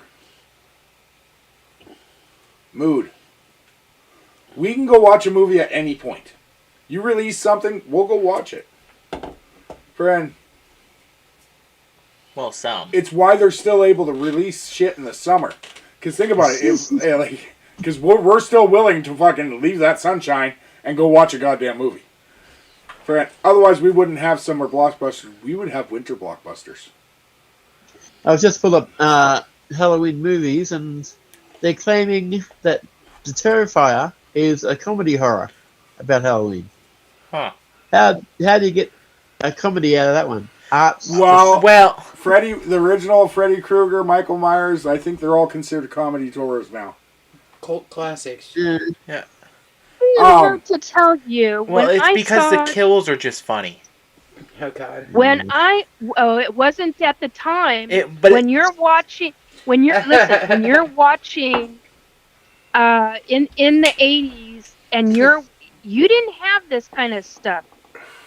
So when you're watching things like not The Myers, Exorcist. who the It hell was? traumatized a whole generation. But like, it was extremely traumatizing, especially when you have, for example, you're sitting in an audience where certain friends will jab their elbow or their fingers into your ribs because they've seen the movie already.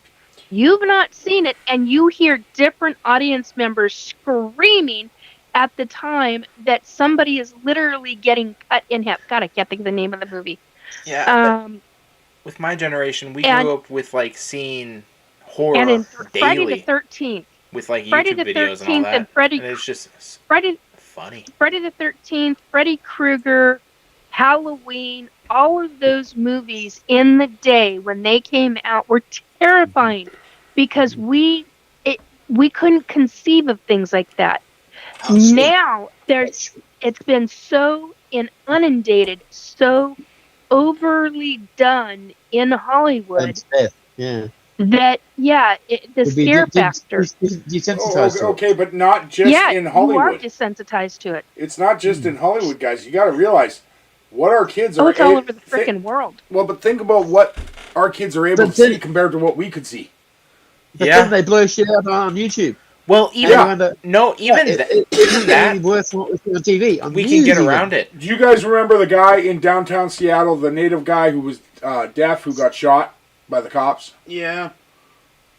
Was he the one carrying the sword? No, he had a small pocket knife that they kept telling him to drop, but he couldn't hear him because he was deaf. Yes. Yes. Okay, that shooting, they aired that live. Yeah. Yes, Yeah. they did. I can still find it on the internet. Actually, there's something that went around most high schools And in the the guy with U.S. the sword too. like 2 years ago.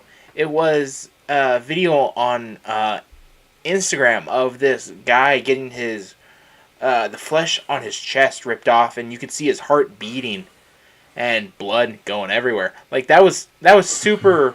Everyone just showed it to everyone. That's the thing. It's It was Hollywood imitates real life. Yep. Yep. yeah. The grand scheme Now. of things, it does. Now it does. Because Look at the Texas Chainsaw Massacre. That was a real event. but they can't fantasize horror like they used to. No, they Because can't. they can't Grand scheme of they can't equal real life anymore. no, because all Yeah. of it's too scary or more scary, and like Robert said, you become desensitized. Yeah. Everybody becomes desensitized to it, and that's a lot of the problem now with all the news, all the horrific things that are going on. Everybody's been desensitized. Well, I think what So- mainly desensitized it was COVID. If you were just No. like sitting around then, It happened before. Really nothing. You'd have to- No, for it was my before generation that, it was sweetie. COVID, but for your guys it was probably 9/11 or one of those like John? events. No. No? I'm not gonna lie to you, it was us. We Hmm. desensitized you. It wasn't COVID. We did it to you. Friend, Well, yeah, you stuck 2 generations of people together for months on end. yeah, and but like Yeah. it wasn't COVID's fault. It was our fault. We because I honestly believe without COVID that still would have happened. yeah, most likely. Yeah, because It's part of the process. because parents just show what they liked as kids to their kids, and then the kids get Yep. desensitized to it. And Well, just but the problem is, like, I showed you guys what I loved as a kid, and all of you said this is stupid. well, because I want Barney. well, And I was like, Barney was stupid when I was a kid. Leave him alone, friend. well, it's all with us, with my generation. Also, it's graphics and how the actual thing looks. Like Now it is. now it is, and it was a little when we were younger. Not really. I remember Blue's Clues. Don't fucking even. Hey, Blue's Clues was amazing. Just saying. Yeah, but do you remember the graphics of that show? Yeah. Yes, but I don't think they're the same. My memory is making it beautiful. Way better. Yeah. But that's like this. But that's kind of the same with your guys when you think back on your childhood TV shows. All of them look way better, or like childhood video games. They look way better and more realistic than they actually do. Absolutely not. No. Well, actually, Pac-Man they look still looks worse. exactly the same, and I love him. Well, like GTA 5. When that came out, everyone thought that was very realistic and was. But that's because you don't have what to compare it to. If you would have played the original GTA or GTA 2, when you were just a dot running around a bunch of like mazes, that makes a huge difference compared to what you have at GTA 5. Yeah. Friend, like in Grand GTA Theft 1. Auto? yeah. GTA. The first one was like the above version of the cars going up and down the streets. Yeah, like Yeah, it was just dots. yeah. God, I got bored with that. Right. I was like, I hated that. I was so bored with that. Then number 3 came out and Yak had 3D imaging of guns and everything and blowing stuff up. And, And like they had the ability back then, because I remember the original Doom. yeah. And if you look at the new Doom, yes. Yeah. it's not much different. It's a little bit. Going around killing demons. Yeah, it's the same game. Isn't Well, you can be a Isn't unicorn Doom- now. Isn't Doom the one that generated originally on the computer in, like, say, 95, 96? And that's the game where you... it was on a There's CD. corridors and shoot whatever you see. Yeah, and long corridors and try and find gigantic blobs come out. Yeah. Yeah. Mhm. Okay. Yeah. The original I remember, came I out in played that with my kids 1993. a lot. 93. Okay. Yeah, and then Doom 2 came out in 94. And then I 97. played that with my The son. movie. He loved it for the scare factor. And yeah, Because like, you never knew when to turn, when one of those blob monsters was going to pop up. Man, I feel out of the loop. why? Well, I didn't really do any of this shit growing up. Okay, like She was one. All right, didn't- let's give you one. How about this? Mortal Kombat. Well, I didn't have... Mortal I didn't have Kombat any of wasn't this until stuff. I was like 16 or 17. Halo. It wasn't that again. Yeah, I was like That didn't come out till 17 we or were 18. 17. Oh. I didn't really grow up with like a video games. Well, you're Neither did I. a very Because more I didn't read... naturistic kid. If you...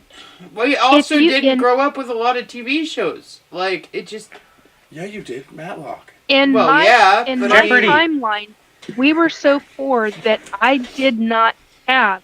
The only thing I had was a TV and a stand. That was it. My friends, She walked to school. their parents would buy them video games. They'd buy the video game console, everything. And I didn't have that kind of stuff. So I didn't grow up with any of that. If I wanted to play any of that, I'd have to go to a friend's house. Yeah, but And I it didn't was even have any friends. Big. Like, that's just called I- being lonely. and I gotta be honest, I think No, that's that's why. called not having money. No, No, she's not talking ha- about what Kayla said. Not Oh. having friends. I Oh, think that a big oh, part of my okay. thing though was that like I didn't ever feel like I didn't have stuff. Like I just did what we did. Like it wasn't until later on in life when I started talking to other people and I was like, oh, that was like in your house? Like, like stuff like that because like really we didn't think about that. We went outside. We did a whole bunch of and shit. a We big did- factor Yeah, of it is exactly. just having like someone in your friend Oh, group I was- that has that and then can show you that world because then it just leads you into it. Yeah. Because like that's Whoa. how No, I was frick, in the John, it trees. was I was like playing what? outside in the trees. Right? when And I was that's a what little I'm kid. saying. I didn't do a lot of fucking video What, it games. was 2 or years I was ago on- that you realized on the we were lake. kind of poor? I lived over at Echo Lake. We were on the lake all the time. No, I always I mean, thought you we get were. little rubber 2-man No, rubber when you rafts, were a little and we kid, were you out on never the No, lake. when I was a little kid, I never thought. But after the greenhouse, the one with the sunroom, well, when we were living with Grandma, that's when I really thought so. But that was other reasons. You know, But here's the problem. Like, okay, Oh, what the hell is with I these viewed big myself cards? as poor when I was a kid. Jesus. Did you? Yes, Okay. because Oh, I every knew I was every poor. single other family that I went to school with Yeah. went to Disneyland. They did stuff They like went that. to San Okay. Diego. They went to San They had Francisco. pools. They had They had- pools. Yeah. Yeah, They had They- pools. Well, Motor but here's the cars thing, and Nick. telephones and- When I turned 8, I got a Yeah. snowmobile. Before that, I had a kitty cat. Do you know what I mean by that? Yeah. So in the 80s, Articat brought out, well, late 70s, Articat brought out a 2.5-foot snowmobile that would only fit a kid that was maybe under 5. Just making a 1,000 Friend. soap. And we put 2 8-year-olds on that goddamn thing, and we bombed around. Friend. What? Yeah. But the thing is, I wasn't poor. My parents weren't poor. We just didn't do the same things everyone else did. Well, Yeah. I And kind see, of thought we were poor. That's what I learned with cousins is 'cause that I didn't have a phone well, and a they kindergartner were did. cousins by marriage. They had they were up in the mountains, in the hills, in actual hills, to where. But they And I'm not didn't- talking like where you guys are at. I'm talking a different kind of environment, and you didn't have. I mean, there was no one around for miles. You drove down this long dirt road, and then up into a mountain, a forested mountain area, and off the main road, and they had 4 wheels because that's how you got around on their property. And when it snowed, you're screwed. You're there. He's not didn't going get to work. She's not going to work. Kids ain't going to school because you had 4 feet of snow on the ground.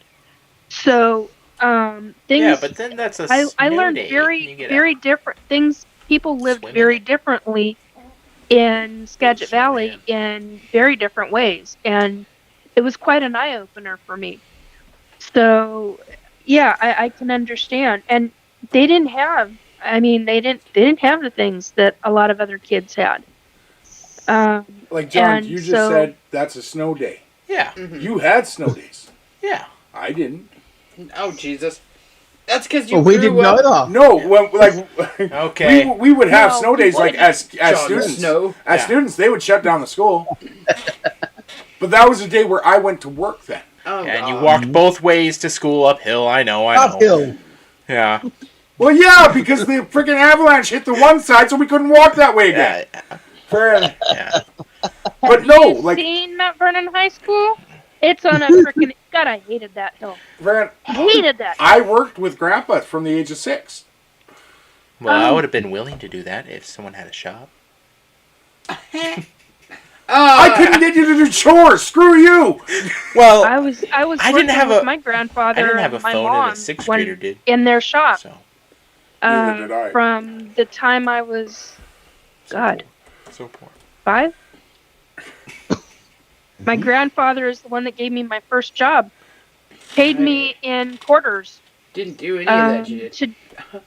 to do put labels on chemical bottles. Really? That was my first What? job You're ever full of at shit. 8 years old. What? First paying job, and chemical was still the chemical was put out.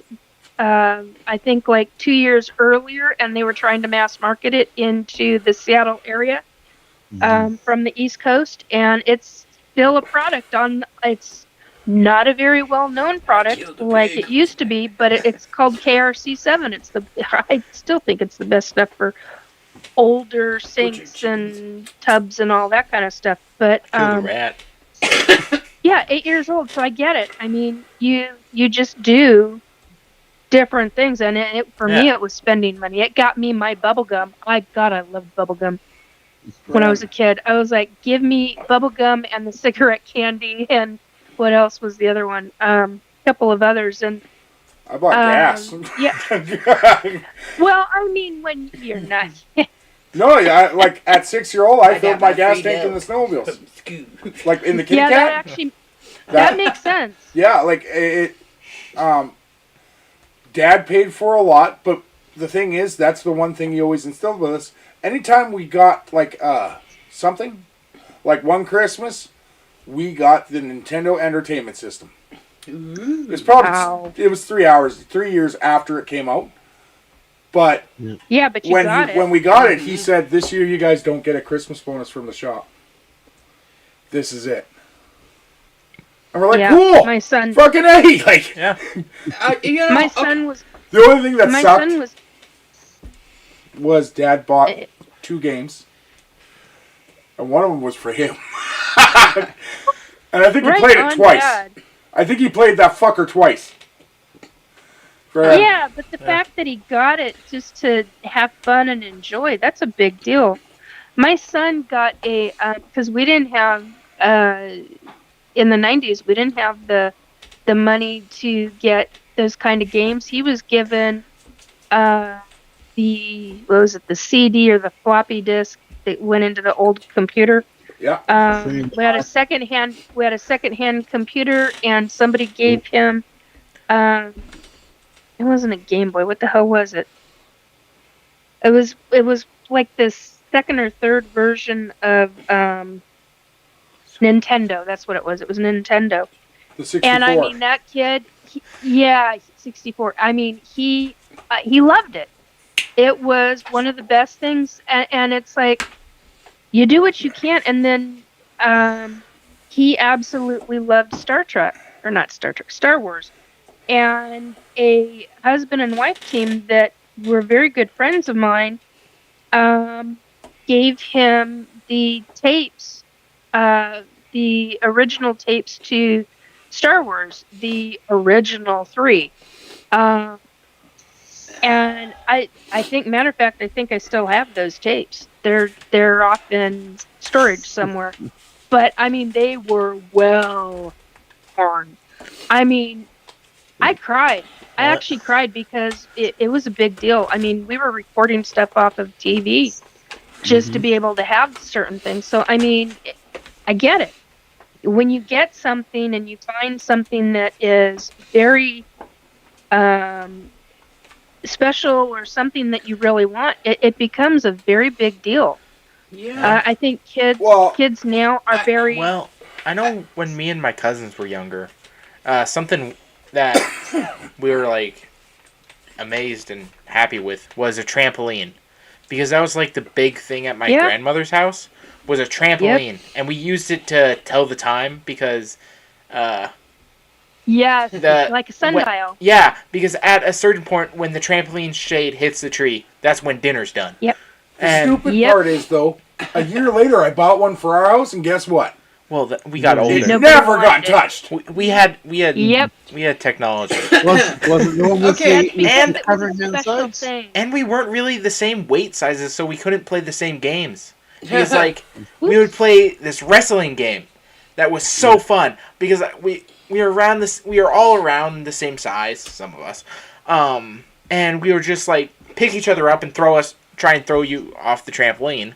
But now that we're older, I can just like grab Hunter by the leg and throw him. Well, and then Dad, like I would try and participate with them and have fun with them, and they got all mad at me. Apparently, you can't throw someone. Your dad. Well, because you can't throw someone from the side of the trampoline. Apparently, when you're not on it. Yeah. Because they just fly off the other side and start crying. Yeah, that's not allowed. Oh, babies. You have to be on the trampoline. No. You know, I gotta be honest. When I think about like childhood and stuff, I never thought of us as like super fucking poor by any means. You weren't. We weren't. But the only reason that we weren't is we had so many people. Do you know what I mean? Like everybody in their own respects, none of them made a ridiculous amount of money or anything like that. But between the fact that it was like both of my aunts, my mom, my grandparents, we were like a multi-generational household with everybody's incomes and everything else. We weren't actually poor. Well, like, not by any means. Like, as far as I'm just saying, you guys that we went and did, like, my parents took us out, like, you had an indoor library every other weekend. There's no way you can be and poor we with would that. Go and take a trip up to the mountains. It was never anything like huge. We did one time, went across the country in a Winnebago for 2 months. And how much money were you given for that trip? Yes, but that's what I'm saying. You each were given money.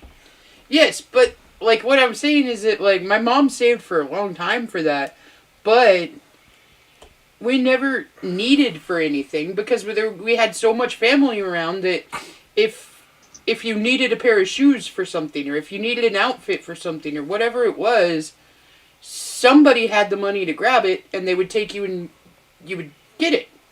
Like, it was never stuff that was, like, ridiculously, extravagantly expensive, but we never needed for anything. Like, we had our shoes, we had our clothes, we had food on the table, like, stuff like that. But it was because we had so many people all bringing in incomes that it was like a combined lifestyle. Up until I was like 13 or 14. 16, actually. We moved out when I was 16. But I do know, I think I was in grade 11 when I stressed my dad out. No, I'd have been grade 10. Because, do you guys remember, like, when students started needing the TI-83 calculators? The graphing calculators? oh god, the like $200 fucking calculator. And I told my parents that I needed one. And they said, well, that's okay. Your brother just got out of high school. He just graduated. You'd probably use his. And Kenny showed up, and the screen's cracked. It's done. Like, it's gone. And Dad's like, so you need a new calculator? I'm like, yeah. And he said, well, I need my sump pumped. Which the middle bay in the shop had a sump hole. That all of the grease, all of the oil, all of it, like every disgusting thing off a vehicle collected into. Mm-hmm. And you had to pump it out with a hand pump. And then scrub the sides and the bottom. It was the grossest thing ever. And I got about halfway through. And I stopped. I looked at my dad. He was in the first bay. And I said, I don't need to pass. Never mind. And I walked away. And at that moment he realized he didn't have anything over me for that. He needed me to pass because he needed me to be able to get a good job afterwards. So, right, he had to buy me the calculator. That's interesting to buy it. Yeah, he had to buy it. And he said, oh. Yeah, that's so for us. Even though we knew we were poor, Mom and I knew we were poor, but we always had family. I had my great aunts and uncles, or when I was in Skagit Valley, I had one great aunt and one great uncle, and a great aunt in Seattle, and family. The one thing that was implemented in my life was how important family was. And family was everything. And with family, you could get through anything. Didn't matter what it was, you could get through it. And so we had family gatherings a lot of times every other weekend or thereabouts. I had both my mom and my great uncle, and my family's gonna throw a shit fit for me saying this publicly. But I'm gonna say it because it was a big deal. My mom and my uncle met each other unexpectedly in the food line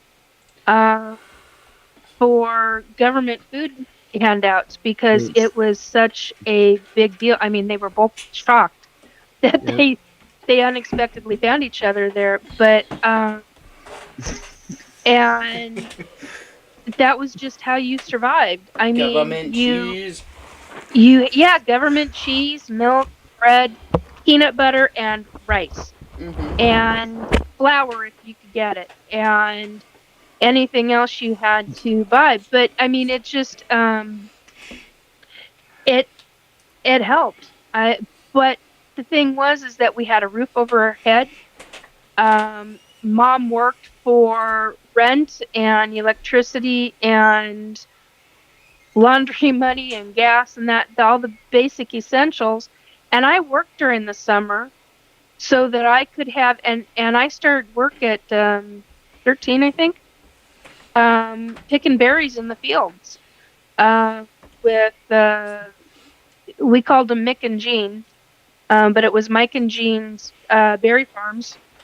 And strawberries were the thing at the time when I first started, and found out the hard way how that went for me because I was allergic to, and it wasn't just Mick and Jean's, it was a bunch of others.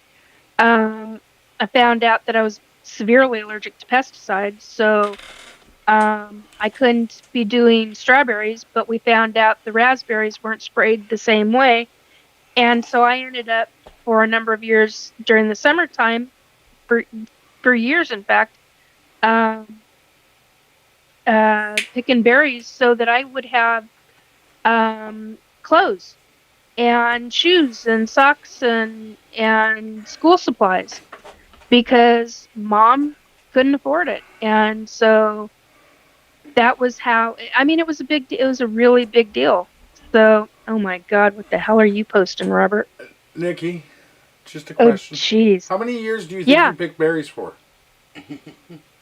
How many years did I pick berries? I think it was 5. 5. As a kid? 6. Yeah, 13 through 14, 15. No, it was more than that. It was 4 or 5 years. So, Robert, that explains it. That's why she wasn't interested in the balls in the underground, and just went after the wood. She had already had all the berries she could handle. Fran. Yep. So. Oh, dear God. Well, I wasn't picking bulbs. I was thankful that I wasn't picking. Yeah, you talk about balls. I was thankful that I wasn't picking bulbs, flower bulbs, because that is truly backbreaking work. They had you on conveyors, and it's very painful. And I had friends doing that. They were doing that just to live.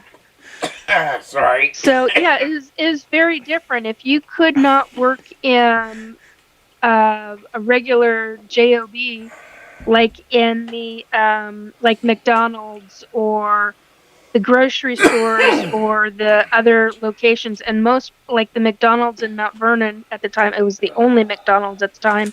Mickey D's. Whereas, if I'm not mistaken, I think there's one in Burlington now. No, there's 2 in Burlington and 1 in Mount Vernon and 1 in Cedar. Yeah, and at the time there was only 1 McDonald's anywhere in Skagit Valley that I was aware of. Don't know how it's not considered a Tri-City by now, but what? Yeah, I don't understand that either, because yeah, it should be Tri-Cities, because there's no differentiation between them anymore. They're all squished into each other. Yeah. That's what I've learned. Give it a few more decades and they'll all just eventually connect. Well, okay, so if you actually think about that, like, from Seattle out, on both sides, like, there's less than, like, a few inches in between one city and the next city. Like, they all mesh into each other. Well, you just gotta give it more time. Yeah. Yeah.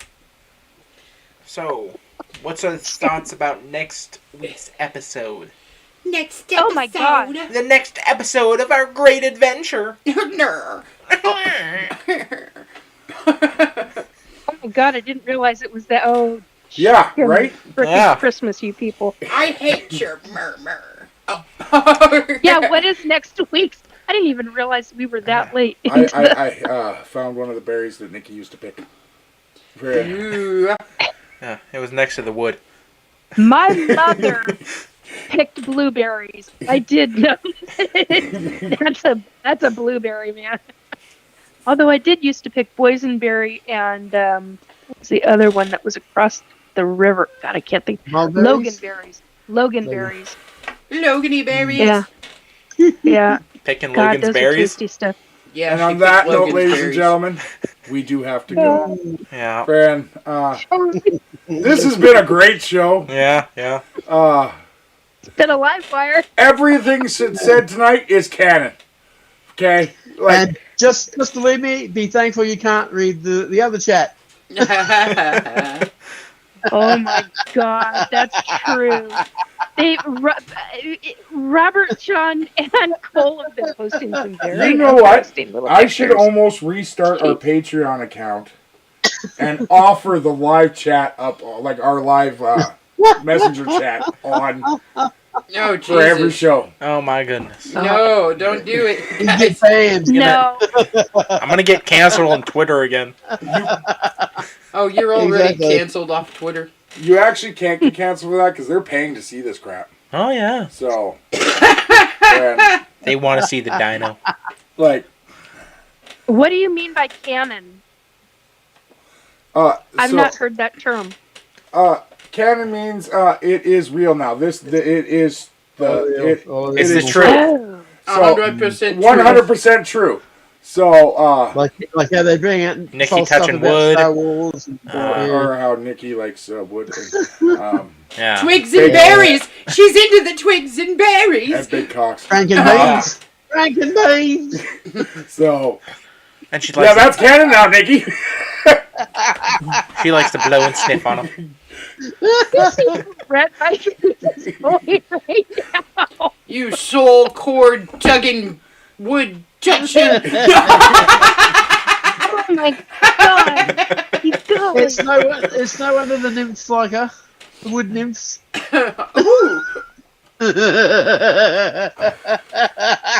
You're gonna get me into trouble with them, dude. Holy shit. You know, Nikki, you do Restore Belief is on usually on like Thursdays or Tuesdays or It used to be Whatever night on you can do. Thursdays. I'm switching it over to Saturdays at 10 p.m. I've been doing the last two times I've done 11 p.m. It's too much. I need to do 10. Right. 10 p.m. So- Saturday nights. is that to make room for your new show, The Touch of the Evergreens? For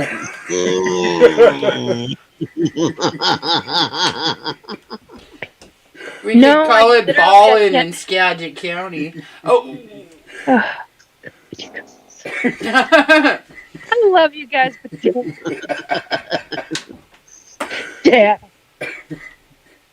I don't have a response to that. Just be careful if you go too far and they have stuff left on your fingers. That's true. That's true. Like, They know they can. Okay, Rebel folks. They thing. know they know that they can get away with this with me because I've got a really good sense of humor. But I'm stuck at comebacks. Oh, bad terminology. Oh, damn. You know what? I gotta be perfectly honest, Nick. You know you don't. It just happens that like a week later you'll send something out in response to whatever it was. Just had to come back here. You got your comebacks. It just takes about anywhere from 4 to 10 days for you to come back with something. I'm gonna give them good. all right, ladies and gentlemen, please like and subscribe to the show. Do not forget to like and subscribe. Restore Belief with Nikki Jacobs on YouTube, Facebook, and anywhere else you can find it. And remember to hit the bell. What? Ding ding ding. Hit Yes. the bell. Hit the bell. Hit the bell. Hit the bell. Hit the bell. Yep. Like I and don't subscribe know and the bell. hit the bell. Like and subscribe.